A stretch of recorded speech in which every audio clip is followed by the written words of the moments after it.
That alone, verse number 54. In sleep, the wakeful state does not exist, and when one wakes up, no trace of sleep remains. Day by day, in this way, these two, having emerged from the primal Maya woman, arise and alternate. The commentary. In verse 5, Narayana Guru said that people who are conditioned by nature's stimulation wake, sleep, and think many thoughts. There is a light within, which is like a lamp shedding its radiance and also witnessing everything. It has no beginning or end. One should contemplate on it. In verse 6, he speaks of a natural block in the human mind to contemplation of this pure state, arising out of the alternating modes of waking and sleeping. He points out that in the wakeful state, desires for nourishment and enjoyment come. Natural instincts for the preservation of the body and the perpetuation of the species impels one to eat and mate. He sees it as almost impossible for most people to break these habits. So he asks, because of these modifications, who is there to know the pure state in which there is no waking or sleeping? In verse 7, he suggests a neutral state which is neither of waking or sleeping, and he asks us to remain in it. If one is not capable of remaining in that state, then the suggested alternative is to seek the help of a contemplative who has attained it. Now in the second half of the Atma-upadesha Satakam, where the discipline is focused on actual experience, he hearkens back to these verses. In verse 54, he is highlighting the paradoxical counterparts which come one after another in our experience. In the wakeful state, there is an awareness of a subjective self that marks the central focus of awareness, which we have designated as I. A frame of reference is established with I as the center, providing a spatial extension where bodies are placed. One body is close and another is far. Something is above and something else is below. It gives a spatial picturization of the conscious world. The dimensional partner of space is time. Time passes, and there is no way of recovering it. There is a hopelessness about the way it keeps on running. Only the future is ahead, and what is lived is gone forever. This produces in consciousness a sense of urgency. Thoughts like, I have to finish this before I go to sleep again. The wakeful state is programmed and structured. There are places, things, and events, as well as time. There are fixed identities such as I do, I know, or I experience. Countless are the things we experience in the wakeful world, and millions are the names that we can give to them. The world of consciousness is extremely vast. We could go on elaborating endlessly on time, on sound, on form. Think of this vast universe of all these properties and qualities. Then suddenly, with a snap, it all disappears. Is there something that sees it all disappear? No. It is simply a vacuity, absolute nothingness. Who is there to know it is absolute nothingness? No one. Then how do we know that there was such a state? We don't know. All we know is there was a state when we were wakeful, and now there is another state of wakefulness. In between, something happened. And why do we presume that? Because we know we have gone to bed and then got up from it. Lying there, we have a remembrance of going to bed and a recognition when we wake up that we are in bed. If we look at the clock, we see a difference in time, and when we look out the window, we see snow that was not there previously. Putting all this together, we presume something must have happened, and we were not there for a little while. Thus, deep sleep is a presumption. In it there is no time or space, none of the identities. Is it also a part of consciousness? Psychologists use the two terms consciousness and unconsciousness quite casually. If wakeful experience belongs to consciousness, its opposite is what is happening in deep sleep. And so we call that unconsciousness. Do they both belong to the world of consciousness? If we take black and white, they are opposite in a sense, but they are still both colors. Since they are within the same context, they are not contradictory, they are only contrary. Contrary and contradictory are not the same. Contrary means different, but belonging to the same frame of reference. In the way that B is different from A. The contradictory of A, however, is not A. Something that is contradictory is absolutely different. The states of wakeful consciousness and deep sleep are absolutely different. How can they both coexist in the same entity? We can semantically coin a word, consciousness, and place within it awareness and non-awareness. Does that allow us to experience them together? In the previous verse, Narayana Guru asked us to meditate on the supreme principle in order to get over the duality of Maya. Here he is focusing attention on what we should meditate on. This is not an easy thing to do because we have taken refuge in word concepts. In India, most people do not know Sanskrit. If a Sanskrit word is used, it gives a sense of authority to the speaker. A person can thereby tyrannize others with it. When they say, "I am now quoting from the Upanishads," everybody bows their heads. It is a kind of slavery, linguistic servitude. The same is done in the West with Greek and Latin, since ordinary people do not know those languages either. In fact, when you don't understand something, you say it is Greek to you. Scientists decided to give all their terms in Latin or Greek, just like the Indian Brahmin uses Sanskrit. If you use a word that no one can pronounce, everybody bows before you. We have become victimized by such fancy language. The words sound impressive, but do we actually experience their meaning? No, we only think we do.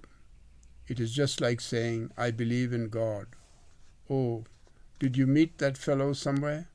"No, but I know all about him. I hear about him all the time." All this so-called familiarity with God is just having heard a word 100 times, 1,000,000 times, even from others. Is that God experience? What do you mean by God experience anyway? Knowing the meaning of the word is only a dictionary experience. Similarly, we have only a dictionary experience of consciousness and unconsciousness. If you want to go beyond that, try to place what you call consciousness and what you call unconsciousness together. If you can conceive them together and think of an all-embracing entity in which you can sit without contradiction, then you know what is being said. This is difficult but not impossible. It's not like thinking of a square circle. In fact, it's not conceptual at all. When we try to contemplate, the main mistake we commit is in replacing direct understanding with intellectual understanding. We tend to imagine the unconscious in terms of consciousness, timelessness in terms of time, spacelessness in terms of space. This is an injustice, squeezing the unconscious into the mold of the conscious in order to try to understand it. It is also partisan.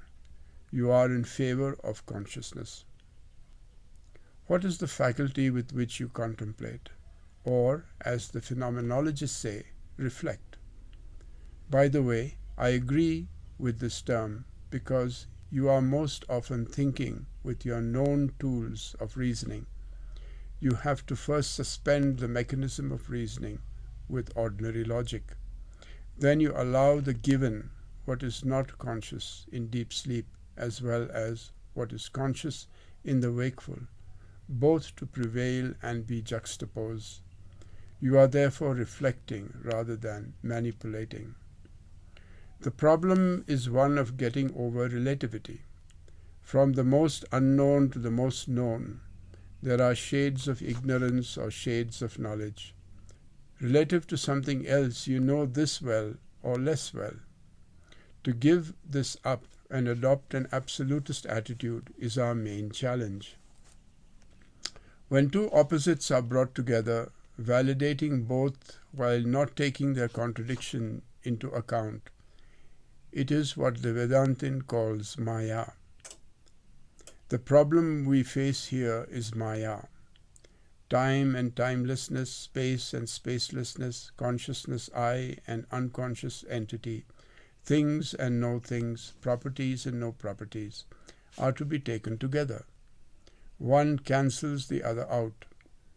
That which remains all through the cancellation is not Maya, it is the Absolute. Maya and the Absolute are not two, and at the same time they are two.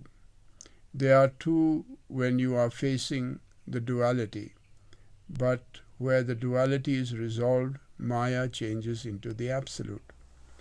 At this end of experience, it is Maya, while at the other end, it is the Absolute. We face a certain amount of helplessness here.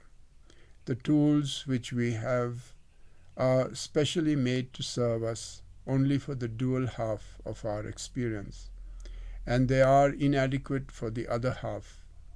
It is not strange that this very mind is capable of having timelessness and spacelessness, and of being devoid of the feeling of I or any differentiating factors. Just a few hours ago it was in that state. Now we cannot imagine with our minds how it was accomplished, or how we have been doing it every night throughout our life and will be doing it in the future also. We carry our body and mind with us everywhere, and yet we don't know anything about its secrets. Our greatest paradox is our own self. It is like a mobile box of ignorance with a candle placed on top of it. When blind men walk at night, they carry a torch so that nobody will knock them over. We are just like that, a big unconscious with a little sign of consciousness riding on it. It's also like the big hill behind us here that has a red light on top, so planes won't crash into it. Does the light help the hill to know itself? Does our consciousness help us to know ourselves? No, it doesn't. This brings us to the very crux of the situation. Hamlet's problem was to be or not to be. Ours is being and non-being. All that we have read and thought about, and all that we philosophize, becomes suddenly of no use to us.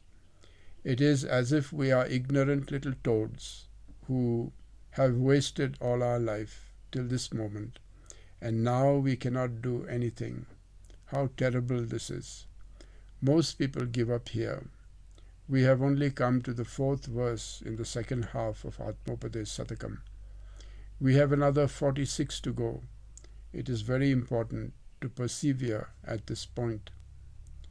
In the 11th chapter of the Bhagavad Gita, Krishna tells Arjuna, "Boy, you cannot see what I am going to show you with your eyes. I will give you another eye." This is exactly what we need. With our eyes of wakeful consciousness, we cannot look at that which is neither non-wakeful nor wakeful. This is exactly what we need. With our eyes of wakeful consciousness, we cannot look at that which is neither non-wakeful nor wakeful.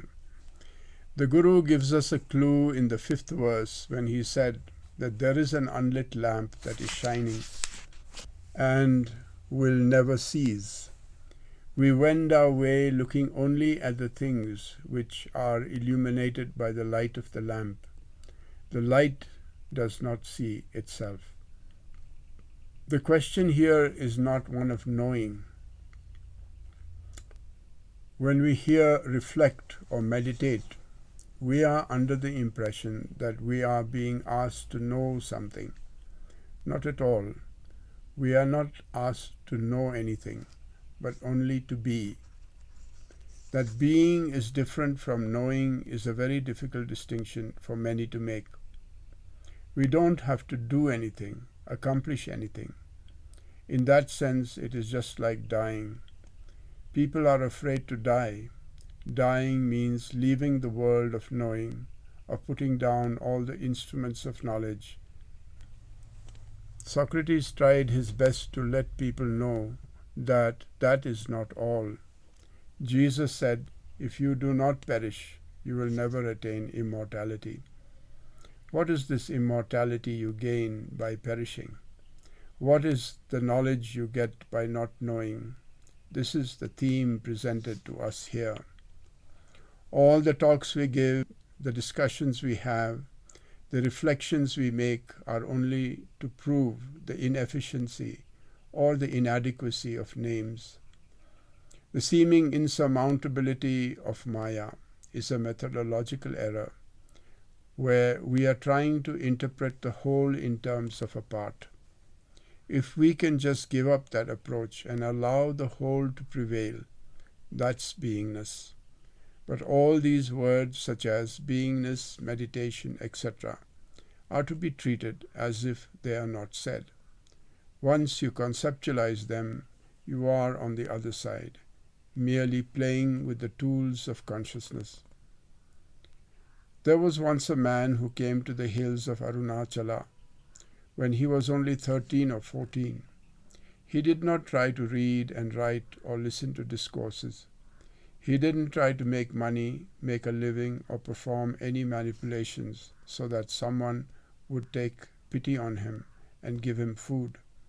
He just gave up, feeling it was all over. He didn't do anything. Then after 20 years, the whole world turned to him. Around him was an atmosphere of transcendent peace that radiated to all. At least 80% of the people who went there did not go to listen to him because he wasn't saying anything. Occasionally someone forced him to talk, but most of the genuine people there weren't interested in any spoken words. There is another medium which transcends the spoken word, that prevails and is as positive or more positive than anything one could experience outwardly. Such was the hilltop retreat of Ramana Maharishi. We are not in any way referring to a hopelessly difficult attainment. The mystical depth in question is in no way an intellectual exercise to be scientifically gauged. This is why at the very beginning, in the opening verse, we were asked to approach the whole subject with a sense of surrender, a deep devotion with absolute reverence to the unnameable that shines by its own light, both as the known and the unknown. The Guru recommends a greater acceptance of the sense of awe and wonder. We must stand before the seeming impossibility with wonder, allowing ourselves not to do, but to be done with. And the free translation of verse 54 is as follows. In wakefulness there is no sleep, and likewise there is no sleep in the waking state. Day after day these twins are born of Maya's womb, and they continuously alternate.